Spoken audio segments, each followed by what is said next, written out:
One of the main things that I've learned hanging around these super successful people is they are never concerned about the weekly, monthly, quarterly, or sometimes even yearly income. They're thinking about this on a 5 year, 10-year horizon. And then all they're doing is tracking to make sure that they're on the right path. And what I mean by that is let's take Ken McElroy, for example, one of the guys that I'm working for right now. They have a 10-year, a 5-year, and a 1-year goal.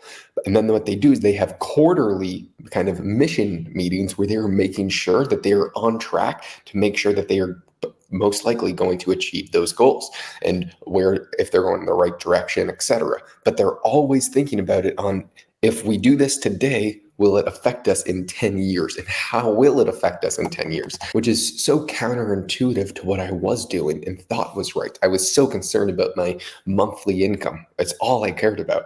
When in reality, I could have a blowout month right now. I think I could do $100,000 month right now very, very easily. I could take on every single client that wants to work with me, charge them 10 grand a month, and I could make 100 grand a month right now. And I'm not saying that lightly. I really could because there's a lot of demand for what I'm doing.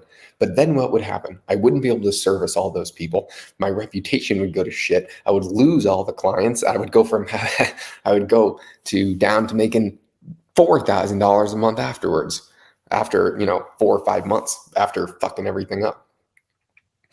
Why? Because I would be too focused on a short-term buck that I would miss out on the longevity of really thinking long term. So instead, what I'm really doing right now is I'm taking things a lot slower and just making sure I'm on track for a 5-year goal, which is so tough to even think about.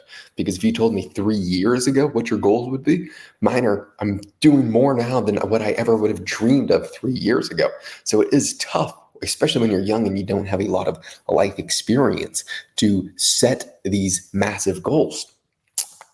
For Ken example, his first big goal was 10,000 units, which is basically if you're an apartment building, one unit is one living situation. So he got 10,000 of those. Think about 10,000, times $1,500 a month, which is the average rent. That's quite a bit of money per month, per year. And then now it's 25,000 units. So that's a pretty clear metric that they can track if they're going on the right direction. It doesn't mean they're just buying anything they can. No, the deals have to make sense. They haven't bought anything in a while because the math have not made sense because prices have gone up so much, interest rates have gone up so much. Therefore, it does not make mathematical sense with the current market pricing to buy anything right now, but they're still actively looking for distressed sellers or anything along those lines. That is besides the point. What is on point is that's an easy metric to have. For me, I don't know what that metric is for a 5-year, 10-year goal.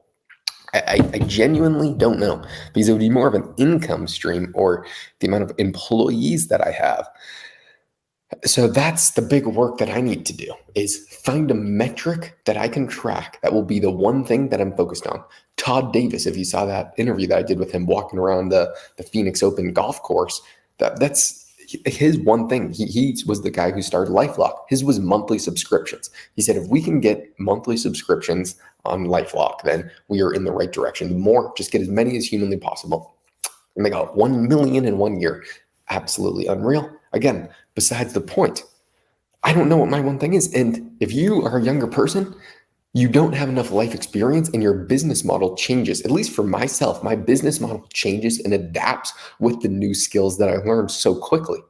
It really does because I learned something that's vital that really moves the needle. And then I'm like, oh, if I can add this to my business model, that's going to improve the results. Therefore, that's going to maybe even add an additional aspect to the business. And then that would change the end goal as well.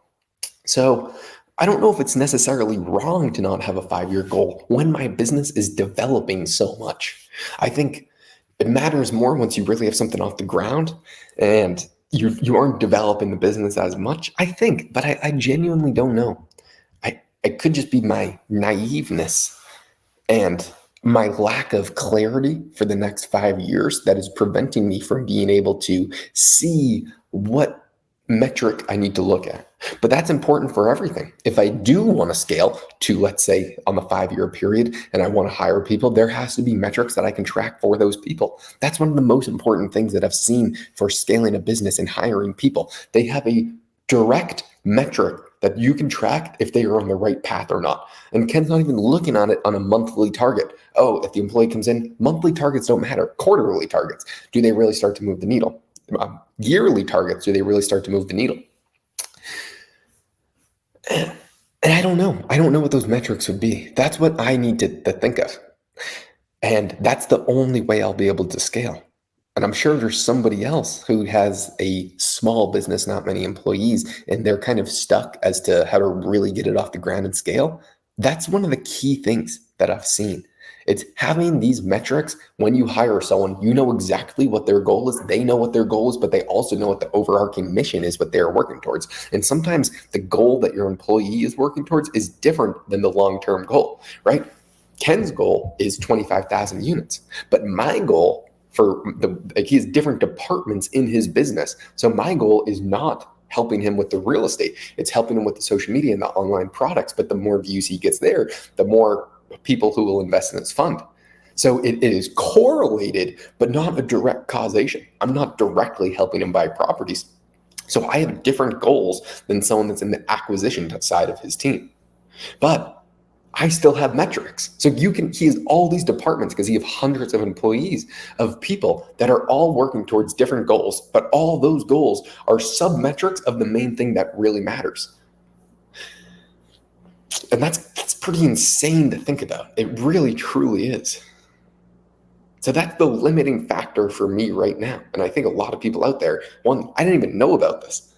That's what being boots on the ground, learning from these big companies really, really helps with, is figuring out what you don't know. And that's been a huge key for me. So if I can figure out, and I'm sure there's someone else on the line here that is in a similar situation, what metrics can you track to make sure that you're on the right track? And then what metrics could you hire someone else to track if they're on the right path? And if you can figure that out, you can scale a hell of a lot more. And then it's if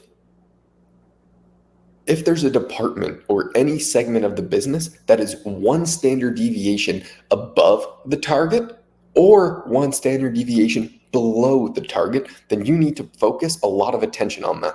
Why? If it's below the target, you need to see what's wrong and you need to fix it.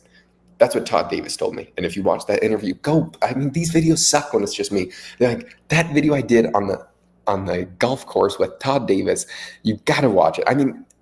That's the most valuable information I've ever seen in my entire life. But anyway, so one standard deviation below, you got to figure out what's wrong and fix it. One standard deviation above, you have to figure out what's going on so you can double down because there's an outlier of something doing good. So figure out what that is and 10x it. I got to go. Goodbye.